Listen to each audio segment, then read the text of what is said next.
अभी मैं मरा नहीं था। मैं उस वक्त तक नहीं मरा था।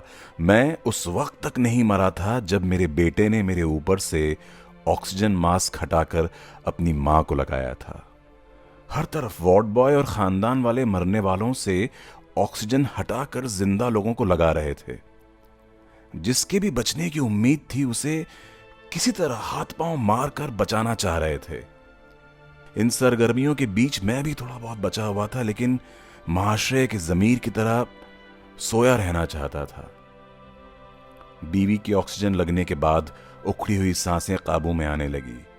वहीं आसपास बिस्तरों पर लेटे हुए दूसरे हमवबाई इतने खुशकिस्मत नहीं थे। मेरे सामने एक एक कर बिस्तर छोड़ रहे थे, जैसे कि अच्छा तो हम चलते हैं कि झड़ी लगी हो।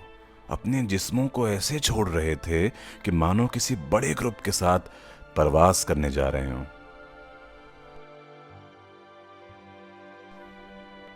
खिड़की के बाहर देखा तो यमदूत और फरिश्ते अफरा तफरी के माहौल में उड़ रहे थे। मैंने एक को बमुश्किल रोका और पूछा कि क्या बात है जनाब, ये रूहें इधर उधर भटकती हुई मटरगश्ती क्यों कर रही हैं? फरिश्ता डॉक्टर की तरह झल्लाया हुआ था।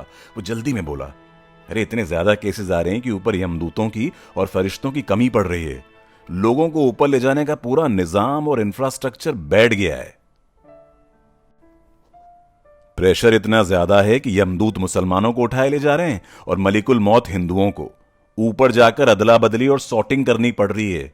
अरे एक अजीब सा माहौल बन गया है और बहुत कंफ्यूजन है। क्या रिजवान और क्या चित्रगुप्त, सभी बावले हुए हैं। अभी कल ही चित्रगुप्त एक नमाजी का बही खाता लिखने लगे तो वो बोला, जनाब मैं तो मुसलमान हूं। चित्रगुप्त भड़क गए और डांटते हुए बोले, चुप रहो, चुप रहो। नीचे यही हिंदू मुसलमान करने की वजह से आज यहां पहुंचे हो। मंदिर मस्जिद करने के बजाय कायदे से स्कूल और हॉस्पिटल बनवाने पर ध्यान दिया होता तो इस वक्त यहां नहीं होते, बेगम के साथ इफ्तार कर रहे होते। वाकिया सुनाते वक्त फरिश्ता मुझे गुस्से में देख रहा था और मेरी तरफ ऐसे देख रहा था कि मैं बिना मरे उसका वक्त क्यों बर्बाद कर रहा हूं। मैंने कहा, मुझे भी ले चलिए जनाब, यहां से वहां का मंजर देखूंगा। यहां का माहौल अब देखा नहीं जाता। उसने कहा, अभी कहां? अभी तो तुम्हें वो देखना है जो तुमने अब तक जिंदगी में नहीं देखा। अभी तुम्हारी ठीक से मौत नहीं हुई है। ये कहते हुए वो उड़ गया। मैं मन महसूस कर वापस अपने वार्ड को देखने लगा। अफरा तफरी का माहौल जारी था। हालांकि मैं अभी मरा नहीं था, पर न जाने क्यों मेरी बेटी मुझसे लिपट कर रोने लगी थी। पीपी किट में वो और सफेद मरीजी लिबास में लिपटा मैं, हम दोनों कफन का सामान लग रहे थे। उसके गले का हार तो ऑक्सीजन सिलेंडर के बंदोबस्त में चला गया था।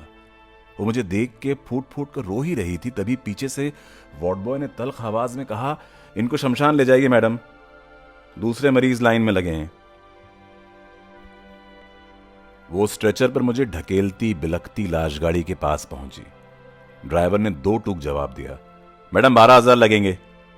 उससे अपने कानों पर यकीन नहीं हुआ। वो बोली, पर शमशान तो यहां से बस 5 किलोमीटर दूर है। ड्राइवर बोला, मैडम यही टाइम है हमारे कमाने का, वरना कौन पूछता है हमको बाद में। चलना हो तो बताइए, वरना अपने कंधे पर ही टांग लीजिए अपने बाप को। मेरा मन कर रहा था मैं स्ट्रेचर से उठकर उस ड्राइवर का गिरेबान पकड़ लूं, पर न जाने क्यों उठ नहीं पा रहा था। वो ड्राइवर मेरी पहुंच से बहुत दूर नजर आ रहा था। मेरी बेटी ने अपने हाथों से अपने सोने की चूड़ियां उतार दी थी और मुझे लाश गाड़ी पर चढ़ाने में मदद कर रही थी। शमशान की चिमनी से बहुत गहरा धुआं उठ रहा था। लग रहा था कि सिर्फ इंसान नहीं जलाए जा रहे हैं, इंसानियत को भी साथ में फूंका जा रहा है। मेरी बेटी को एक टोकन थमा दिया गया। हालांकि मैं जिंदा था, पर मुझे इंतजार करने वाली दूसरी लाशों की तरफ ढकेल दिया गया था। बेटी से शमशान वालों ने कहा कि जलाने के 7,000 लगेंगे, क्योंकि इन लाशों के जंगल में लकड़ी कम पड़ गई है। इसकी वजह से लकड़ी का रेट बढ़ गया है।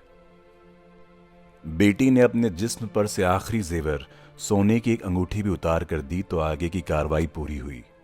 जब मुझे लकड़ियों पर चढ़ाया जा रहा था तब तक मैं जिंदा था, और जब जलाया जा रहा था तब भी मैं जिंदा था।